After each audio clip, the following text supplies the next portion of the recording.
So hello guys, this video is a reflection video about GPU or Graphics Processing Unit. So pag-uusapan natin kung saan nga ba nagsimula ang GPU and kung paano siya naging game changer sa mundo ng Artificial Intelligence or AI.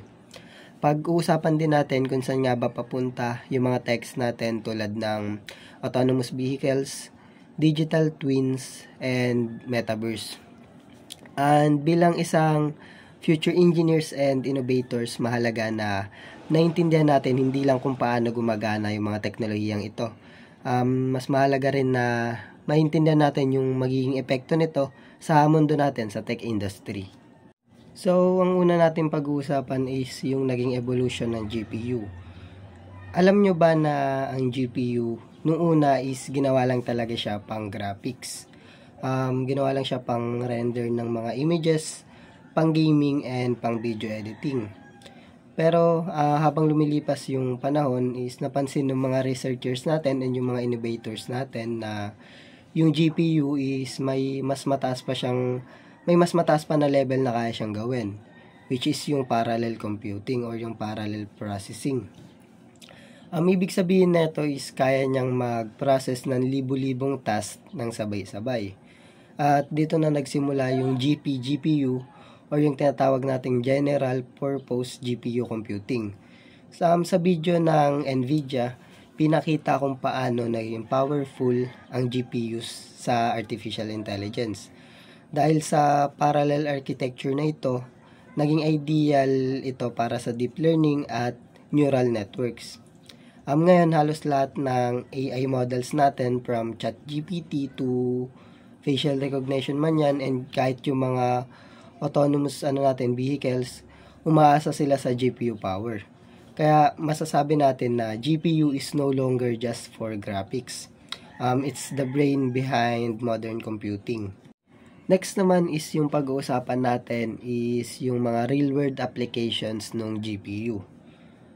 Isa sa pinaka-exciting na application ng GPU ay yung sa autonomous vehicles.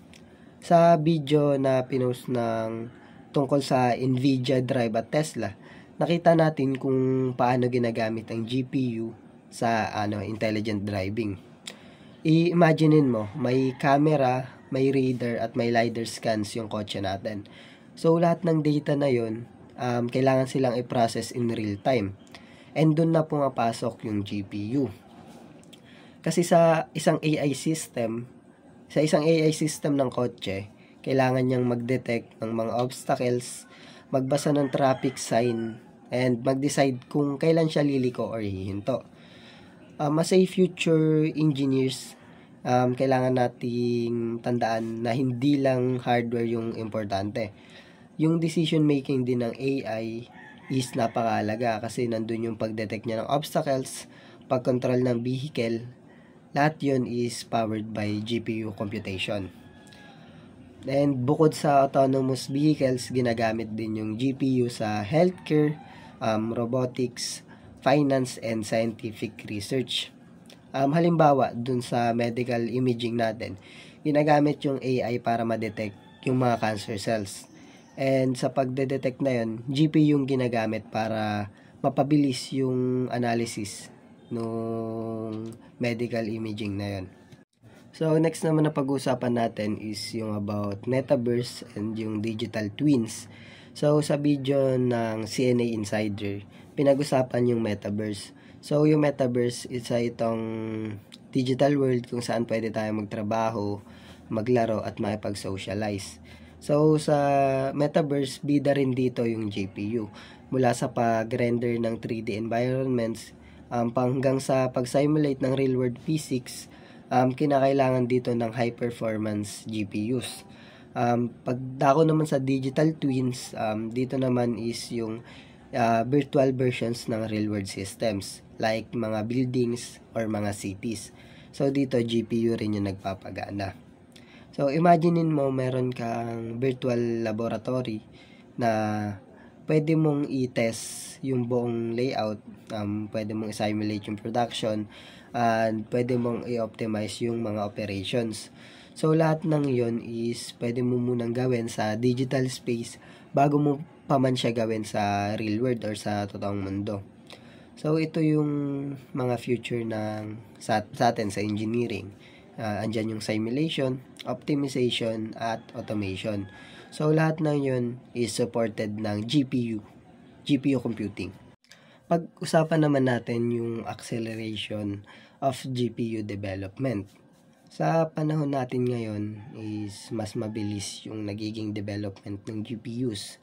Taon-taon may mga nabubuong mga bagong architecture na mas maraming cores and mas efficient yung memory systems.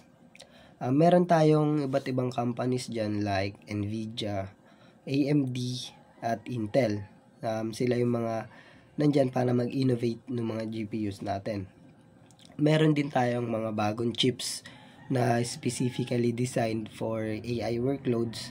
And yung mga chips na to is tinatawag nating AI accelerators.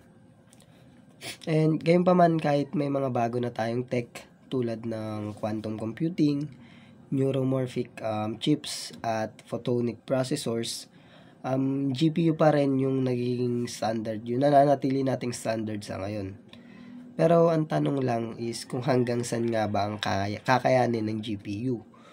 So para sa akin is malayo pa talaga. Kasi sa tingin ko habang lumalaki yung demand natin sa artificial intelligence, sa simulation, and sa real-time processing, mas lalo pa nating i-evolve yung mga GPUs natin para mas maging powerful siya and mas energy efficient. And for us naman mga future engineers, kailangan nating isama yung design plan. Isama natin sa design plan yung sustainability. Hindi naman pwedeng nakafocus lang tayo sa speed kasi mahalaga rin kung paano natin babawasan yung energy consumption para mas maging user-friendly siya and mas magiging helpful siya para sa mga users. Ngayon naman is sasabihin ko yung personal reflection ko about sa evolution and development ng graphics processing units or GPU. So, for me, bilang isang computer engineering student, sobrang exciting and nakakatuwa na makita kung paano ginagamit yung GPU sa real-world impact ngayon.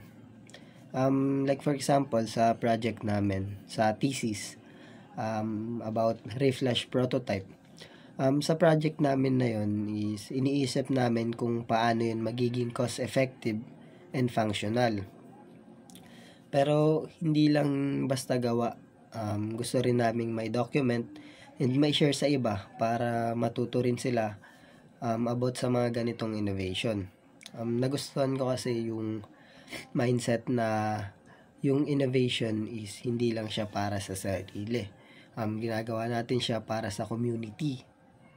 Like for example, andyan yung mga techs natin like artificial intelligence, autonomous vehicles, digital twins, metaverse, and IoT devices, and kung ano-ano pa. Lahat ng yun is may potential na mabago yung pamumuhay natin sa ngayon. Pero at the end of the day, nasa sa atin pa rin kung paano natin gagamitin yun para sa mas ikabubuti ng lahat.